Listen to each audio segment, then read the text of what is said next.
An area that a lot of people aren't necessarily familiar with, but I think some of those numbers get pulled out of that with claims of subsidies as well, is like the tax deferral for capital investments in the oil sands. But I mean, if you go on a real stretch, you can say that's a benefit the government's offering, but I wouldn't call it a subsidy. Yeah, well, I think that's what they did. I mean, these international reports. There was a report a few years ago that got a lot of play about how many billions of dollars worldwide were given to the industry. But I took time to read that report, and it redefined what I think the layman thinks a subsidy is. I mean, I would say for the average person, a subsidy is the government actually writes you a check, or the government gives you everybody else is paying 40% tax, but you're going to get zero tax for 5 years. I think the average person thinks those are subsidies. Things like I went and bought some equipment and I was allowed to write it off. Most people don't think that's a subsidy. And by the way, what industry doesn't get to write off its capital investment over time? And things like, police protection of your property, and the government having to rescue a pipeline that they themselves torpedoed. Most people wouldn't consider those to be subsidies, but these reports, they consider it subsidies. The other thing the reports did was, they made their own assessment of what royalties should be. And if your royalties weren't at what the UN said they should be, well, that was another subsidy. And it didn't really take into account that profit margins on oil sands is less than profit margins on natural gas, which is less than profit margins on light oil. And so in Alberta, it makes sense that we have different royalties for different types of products. But that was another thing they called a subsidy. Yeah, they start to really stretch.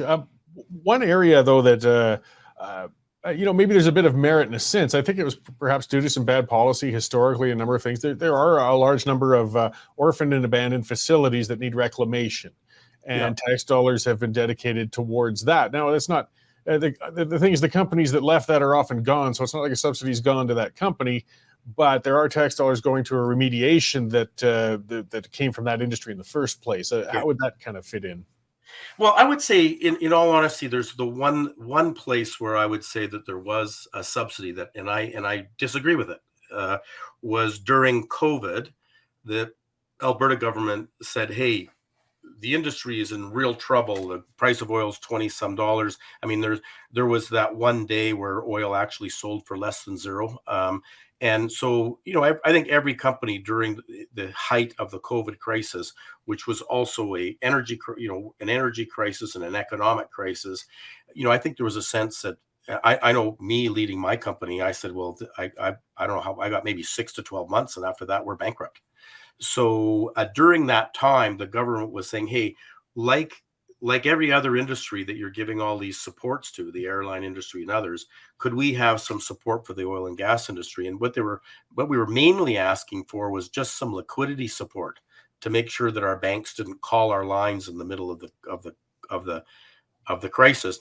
What the government gave instead, and this was, I think, more a federal government decision, not a Alberta government request, said, well, we'll give you some money for well reclamation. We think we can justify that.